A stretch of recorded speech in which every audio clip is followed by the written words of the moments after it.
Hi everyone, we are live today with two guys from Chapter Education, Warren Flynn and Paddy Corrigan. Thank you very much for coming and joining us. Pleased to be here. Wearing these masks. Very strange times. It is a very strange time. And look, we've had to that. Let's, because you're in the salons, you're working with these all the time. How is that going? Yeah, well, it took me a little bit of a while to get used to it. I actually didn't really wear much of a mask during lockdown, so coming back into work, wearing it full time was a little bit of a struggle. And even with clients coming into the shop, they found it kind of strange, It is strange because it's very divided, isn't it? Like there's a lot of people that don't want to wear them, do want to wear them. But I think, you have to be seen, I guess, doing what you can. Yeah, I think you want to be part of the solution and not the problem. So you want to kind of keep the mask on when you're in the shop, I suppose. That's very true. But I guess we've been a bit more creative working around the ears. I mean, you can twist these around a little bit more to get in a little bit neater. I actually seen that trick on Instagram. Early on, and I was like, that's going to be so handy. I only found out last week about it. Oh, did you? Were you swivel it around? I was a latecomer, so you can get the locks a bit easier. Yeah, I seen the elastic bobbins with two hooks that you use for upstyling. Okay. I've seen people put them on the back of the neck as well and just hook from around the ears. Very good. Kind of works out well. Yeah, I mean, look, we have to do our bits and we have to, I guess, comply with regulations as much as we possibly can. But it is a bit more difficult. I found it's a little bit more strenuous in the salon to work with these, and it's a bit more claustrophobic. But I think these ones are the best ones. I've got these fabric ones, but I think these ones, they give it a little bit more air. A little bit, yeah. I got myself like a really good one, and I lasted 4 days with it. I was irritating your face and everything, but it's everyone's testing out shields, and there's all sorts on the market now, isn't it? Yeah, it's crazy. But look, tell me a little bit about, because you're both independent barbers, and you've come together to create Chapter Education. How did that come about, or why did it come about? So Chapter Education came about, I'd say, about 3 years ago nearly, but we didn't actually go by Chapter Education. So through us doing shows and meeting each other, and Warren's barber shop is actually about 10 minutes away from my own shop, and just through education and shows, myself and Warren kind of just started bumping heads, got to know each other, used to tag each other on social media, and just got talking through that way. So we done 1 or 2 shows together on stage, and then we actually done a look and learn together. And we just found... How did that come about, doing the look and learn together? So you did a presentation together and people came down to look and learn from you guys, yeah? Yeah, that's so when did you take the plunge to come together and do that? So it was February... A few drinks, was it? Unfortunately, no, I wish it was. February 2018 or 19? 2018. It was in the January time. We kind of obviously go a bit quiet in January. We were chatting away, and I think you said to me, I had people asking me for education, and Paddy had people asking him separately. And we just happened to say, well, we do. Paddy approached and said, do you want to do one together? We'll host it in Paddy's shop. It's quite big. Before social distancing, so there was 35, 40 people kind of. Jesus, brilliant. In the round. It was just like, it was really kind of it just snowballed really quick. It was just a throw together thing. We just kind of said, right, we'll do it. Got a small little poster made, put it on, and it was like everybody was texting us and DMing us and stuff like that. So literally, once we done that look and learn, we finished it, we just kind of realised how, basically we cut the exact same and we think the same way about haircuts. We're kind of quite traditional, but at the same time, we've kind of mixed a lot of kind of hairdressing techniques into our barbering. And we just basically put those core fundamentals together. And then after that, we kind of just said, right, we should try kind of just teaming up and doing a few things together. So literally just from that, we just started planning a few things. We got on a show together over in Salon International in 2018, by the end of 2018. Yeah, 18. And then after that, we just said, right, because we were going under 2 names, and every time we were on stage, we were kind of explaining ourselves differently. So we just said, what about putting something together and working as a team, really? Yeah, that's pretty impressive. I mean, even your presentation, because I went to go and see you live in a presentation, but you really had a cohesive approach to education, which you've both come from separate backgrounds. You came from Peter Mark. And what was your background? Was traditional? Yeah, just kind of in shops, basically like in my kitchen, really, and then just snowballed from there, jumping on courses and jumping around different shops and stuff like that. But yeah, it was pretty strange there. But you both have the same methodology in your approach to, the the sectioning and everything, don't you? Yeah. And it has really, you know, the like your presentation was really broke down, methodical in everything that you do. Do you come together and come up with these looks yourselves? Is that what you did? So what we done was for when we were doing the presentation in the academy, that was the launch. So we kind of had a couple of times where we were educating together before this, and we kind of took bits and bobs from different parts of each show and photo shoots and videos, and we're saying we should include this, we shouldn't include this. So we kind of came up. We literally came to my shop and we just kind of went through exactly. We wrote down, brainstormed, and wrote down like the main points of what we need to get across to the people who are listening to us to be basically in our heads when we're educating. So it makes it easier to understand. So we got together and put the presentation together. It was quite simple. It's nothing too crazy. 8-9 page spread, and we just go through and break it down. Quite simple. So it's good, but it was just a matter of putting it together. Was probably the hardest part about it, like, because we both had the same terminology, techniques, everything was the same, even though we never worked together. It was just happened to be the same. We noticed that from when we were doing shows. I think we done the Northern Ireland Barber Expo last year, and we were both prepping, and I was like, what are you doing? And I was like, that's the exact same way I do it. Yeah. So we kind of got chatting and just snowballed again, Our techniques and the way we done, the way we approach haircuts was very similar, you know. So putting it together was okay, but just to break it down a little bit more simple, because sometimes you don't want to overcomplicate things. No, not at all. You know, and especially like, you know, in doing women's hair, sometimes when you're looking at somebody cutting hair and they're telling you different terms of things, you can get a little bit confused and then get a bit over your head. Yeah. And especially some people then when they go into the barbering side of it and fading process and stuff, there's so many different ways out there. Everybody has their own little ways of doing things. But myself and Warren done basically the exact same stuff. So it was just easy to put it together, and we just broke it down basically just so simple on a diagram. Very good. Look, the way you cut hair, you know, do you strongly believe that was part of your training, what you came from? I mean, you came from Peter Mark, wasn't it? You qualified as a hairdresser, a women's hairdresser, right? Yeah, that's right. And you found a niche in barbering, and you had obviously a large clientele in barbering. Is that why do you believe that core training was imperative in your future in barbering? 100%, because I think a lot of people, especially like when you go back a good few years, like, you know, 10, maybe 20 years ago, everything was very traditional, you know. Everything was just pulled up square. You didn't cut the corners off. There wasn't much texture in hair. And, you know, when I got into barbering, some of the guys that I worked around were very traditional. But because I came in from the hairdressing side, you know, I used a lot more kind of shape, face, you know, just everything like that. So I just kind of mixed the two of them together. So I just found what I was giving my clients was just that little bit more, like even to do a consultation, you know, where, you know, a lot of barbers will just throw the guy in the chair, throw the gown over them. But because of the training I got, you know, I came around eye level with people, and it just gave them that little bit more of a better service and understood the client's hair a little bit better. I love the way you actually brought that into that conversation about service, because it is so important. I just see the barbering industry going, you know, on a big tilt. It's not like, you know, get them in, get them out type of thing. It's all part of the service, and that sort of that whole pride in the barber's work and the way they're cutting hair now, it's phenomenal. I think it's gone from strength to strength over the years. Yeah. But the whole service aspect has come back into it a little bit more, hasn't it? Yeah, I think the service is really important. I think nowadays there's so many barbers in Dublin. I mean, a stone throw away from where both of our shops, and they're all.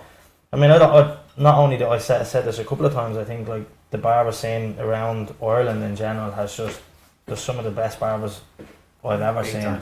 Has been like 10-15 minute drive from me.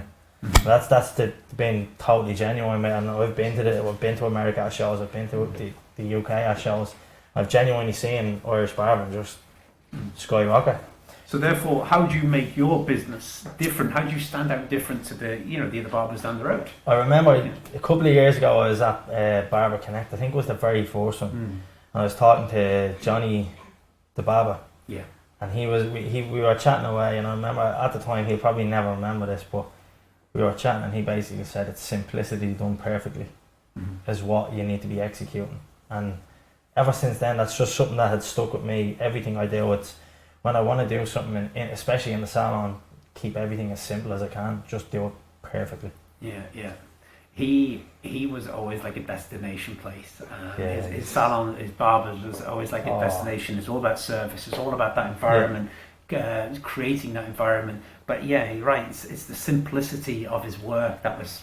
I mean, that's why it took off in the UK so well. You know, it's the service you get in there. You can see through his Instagram and when you're chatting to him as well, because he's genuinely one of the greats. I don't think we'll ever see someone like Johnny again. It's exactly what it says on the tin, really, isn't it? Yeah, he's just a top bloke, and he kind of nails everything. He doesn't let anything go by.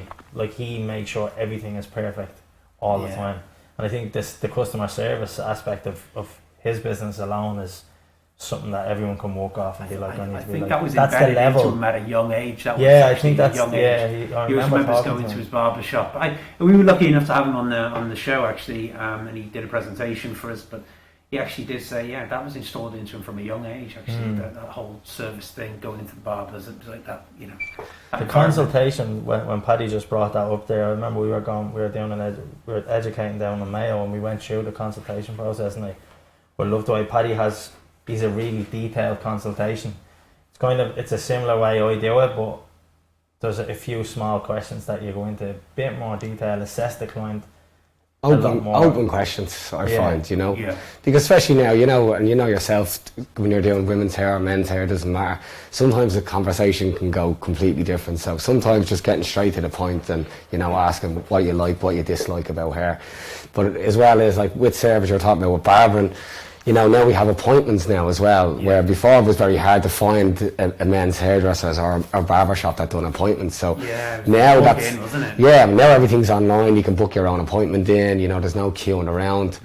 And I think this day and age, everybody's in a hurry. You know, nobody really has time anymore to be hanging around. Where when I opened up my shop in 2013. It was like 5 or 6 young lads hanging around the barber shop for nearly 2 hours, 2.5 hours. The football was on, you're having a beer or whatever. But now, like, if a guy's sitting there waiting for nearly 20 minutes now, they nearly get up and leave, you know.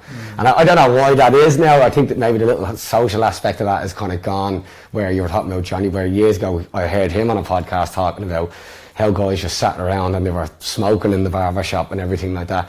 And that's one thing I do miss a little bit about the shop, but at the same time, there's a lot more structure now to a shop, you know, where guys come in, they have their time, but now you get them like a full service where like 30 minutes or a 45-minute appointment, and you're just giving that extra little bit to the client instead of having them in and out in 5-10 minutes. But do you know what, consultation, if I can echo what you've just said there, I think it's a very, very strong and valid point to cover this. I mean, with lads' environments, I mean, you quite pally with some of them. Never take that for granted. I mean, even if you're a barber out there now or a hairdresser doing men's hairdressing, never take advantage of the fact that you know somebody really well and breeze past consultations. Always have that, you know, you can have that banter with them at first, but always then take stock and go, do you know, how was that haircut for you the next time or last time? Would you change anything about it? I think it's very important. You know, I've been cutting this guy's hair, Brian's hair, behind the cameras for a long time, but I always still offer him a great deal of, you know, or do I? Maybe I don't. But no, I always ask him the very questions. Is there anything you would change about your hair? Or is there anything? He does that. Is it the usual today? It's the professionalism. I think it's very important to cover that. You need to kind of cover that. Not to get complacent, I guess. That's my point. Exactly. Do you know, with every client, because otherwise, like what you just said, there's so many great barbers, so many great hairdressers out there, and you could affect somebody or offend somebody because I don't feel Paddy gave me that connection this time. I'm going to go somewhere else the next time. The way I go on it, it goes, it takes months to gain a client but takes seconds to lose them. Very true actually. That's what I always go by, That's very good. Repeat that again. It takes months to gain a client but takes seconds to lose them. Very good. I love that. Yeah, that's what I always go by. No, it's very, very true actually. So listen, I just wanted to ask you, there's a couple of questions I wanted to bring forward to you. What inspires you? I mean, even in hairdressing right now, or who was it inspired you to maybe go into business? You know, even for yourself as well, Warren. I think it's a question that always kind of puts me. How did you end up becoming a barber? Should I say? I remember, do you know what? I wanted to leave school when I was like 13, 14 to become a hairdresser. And obviously, back then I was like really against the thing to do. Like, you can't be leaving school early and stuff like that. Yeah. I don't recommend it now either, but it was just one of those things I kind of always wanted. I don't know why. Like, I always wondered why. Like, knowing that my family was a hairdresser, and it was just I honestly couldn't put my finger on. I just kind of enjoyed it. I always liked my own hair growing up. I think looking at, like, I used to look at footballers and musicians, like, from like the mod styles. Like, I would have been into like Oasis and all them growing up. So Now you I have was a, into now you have a bob. Yeah, now I have a bob. So I going into a stages where I was like looking, kind of paying more attention to the hair aspect of it than the music, and then more looking at the fashion more so than the music, listening to the music. So it was kind of inspiration kind of came from a range of different places. Like, I mean, at the moment that you're looking at, you can open your phone now and see the inspiration in seconds. If you're on Instagram looking at the top lads just absolutely killing it, so you can kind of keep on top, like you can kind of keep some sort of like bite in you, because you want to compare yourself to these lads. What about yourself? I mean, how did you end up becoming a hairdresser? I went in on my first day of my leaving cert, got my hair cut and asked for a job in the barber part, but because it was Peter Marks, they only took apprentices on, so I literally just started that way. I was going to go join the army and ended up working in Peter Marks. Yeah, there you go. True story. I've never heard that before. There you go. Did you know that? No. Yeah, there you go. Yeah. The army? Yeah. There's nothing wrong with being in the army, but it was either that or going with a jam making course in college, but I don't think I would even got enough points for that. Oh my God. Look, I've got to say, both of you are in business, and there could be a lot of business owners out there right now, or looking to open up maybe barbershops or hairdressing salons. It is a lonely place, isn't it? And being a boss of so many staff or your big teams, it can be a lonely place. Do you communicate often or not and share ideas together, or? 100%. A lot. Load of communication there. During lockdown, we were ringing each other about things, because everything was so up in the air. But even business-wise, I rang Warren the other week saying, "How's your shop going?" Yeah. He said his was going great. I had a really slow week that week. Yeah. I was getting a little bit worried, but he said he was busy. I got a little bit more worried. So I was like, "Thanks for that, for telling me that." Yeah. But no, we definitely do. But it's good to have that communication, because it's good for your own sanity. Do you know what I mean? Well, big time. And this is how me and Warren kind of got together. Like, as I said, even though we'd probably nearly be in competition together, where some places and hairdressers or barbers wouldn't talk to each other, where we have over the years, And if someone lives over near where Warren lives and can't get over to me, I'd recommend going to Warren. And the same again, Yeah, and we've actually done that a lot more than I realised. And even some of the events that we've done in like my shop, because when I opened my shop 2 years ago, we got a much bigger space. So we're like, the whole aspect of it was to do more social things together and education.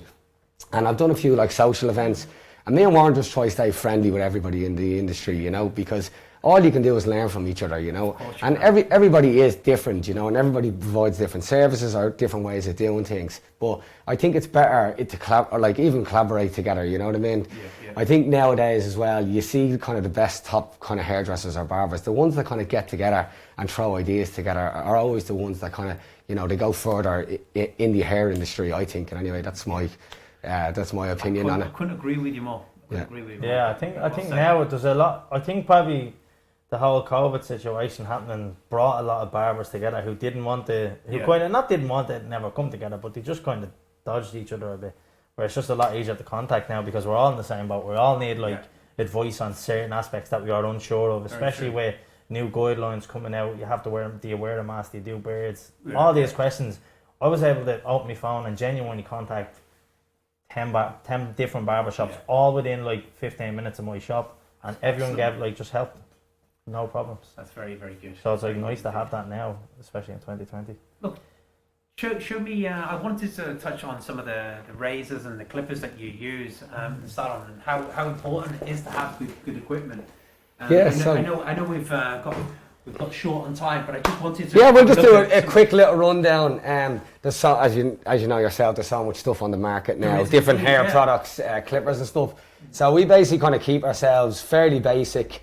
This is a Wall senior clipper. A senior. What's the difference between the senior and the other one? The other one is a magic clip. So the magic clip has a fade blade on it, where the teeth are a little bit closer together. So it's really good for taking out little dark spots, shadows and stuff like that. The other one, the magic clip, the senior, it's a little bit more bulkier. It's very good for taking bulk work out of the hair. It gives a bit more of a softer finish because of the teeth being a little bit wider on it.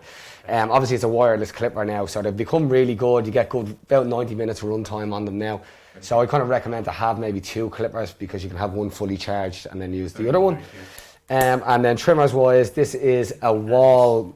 Oh, sorry, and the Slimline Pro. Yeah, thank you. And so this is just really good, nice and sharp. Not much weight in it. Yeah, really good for doing lines and putting skin lines in. Okay. And just hold the 2 of them. Just hold it. Yeah, there we go. That's them there. Class. I actually, one of the guys in my work, he has one of these actually. He loves it. Yeah, and like nowadays, even the casing on it is steel. They're quite solid as well because years ago, some of the plastic casing, it's very easy to kind of drop and break them and stuff like that. So they have some of the equipment has gotten a lot better. You've also got the skid fade, the foil shaver. Yeah, the foil shaver as well. That's I think that's in the bag there. To be fair, yeah. Sorry. And you. So these are the scissors that we both use similar scissors. We use a company called Keto Scissors. Brilliant scissors. We've been with them. Yeah, we've been with them for a while now. I've been using them. Paddy's been using them for a couple of years, and then I kind of bought one through Paddy talking about them. There's a Takara and an F2. We kind of use. F2. Can I have a look at the F2 then? Yeah, the F2 is a lovely one. That's a 5.5. Yeah. Yes, yeah. Exactly. About 5.5. There you go. The F2 is the one I use. So really kind of precision work, and especially guys now with kind of longer styles and stuff like that. It is like I used to use 7.5 inches, real traditional, just straight across. But now I've really brought myself back to kind of hairdressing. I actually used the 4.5 of the F2, the 4.5 inch, the small You one. have small hands. Yeah, I've got like tiny midget hands. And then there's a and then there's a feather razor. We both use these as well. It's just handy ring loop on it. Okay, very good. It's just easy for texturizing hair, especially now with men's hair. A lot of it has been quite long at the moment. Yeah, So there's a nice finish off feather razors. I mean, they're really popular at the minute, aren't they? They're kind of one of our go-to tools. Feather razors. Yeah. I haven't used those before, but I want to see you use them today. Yeah, Can you use them today? Tell us about your class. That leads me into the class. Great segue. So, Paddy, you're starting now. Yeah, I'll go first. So the model I'll be doing today, it's quite a classic kind of slick back haircut. Nothing too slick, not wet look. More of a natural blowback haircut. Yeah. What I'll be doing then is just kind of keeping it a little bit kind of shorter through the sides and the back, and then keep much more length on the top. So something that we've kind of seen now kind of grown out. So not much fading work. It'll just be kind of faded at the temple area and the locks, and then a nice kind of taper fade at the nape of the neck. And just kind of keep it a little bit loose on the fringe, nothing too set looking. Yeah, very good indeed. Cool. So, because Paddy's bringing the hair backwards, I'm kind of moving it more forwards. It's quite curly, really curly hair. I want to enhance the curls and then put a nice kind of shape on top. Keep it quite structured, really nice shape. And then on the sides, I'm going to do a skin fade, so we'll see the full shaver that we were talking about. We'll see that. So we wanted to just give you a little bit of a mix of things instead of just doing obviously the same haircut. Do you know what, lads? I'm absolutely very, very happy, and I know I say that, but I am genuinely very, very happy to get you on. It's something that we really wanted to cover more of. It's men's hairdressing and barbering, and I'm thrilled to get you both doing chapter education with us today. So you can go to Hairdressing Live, and you can get the links on the website and join their class. The class is going to go live at 12 o'clock today, but it will be available to watch after tomorrow or the day after that, won't it, Philippa? It'll be available to watch after that anyway on Hairdressing Live. So thanks a lot, guys. We're going to get ready anyway. Thanks a lot for joining us. Cheers all. Thank you very much. See you at 12, guys. See you then.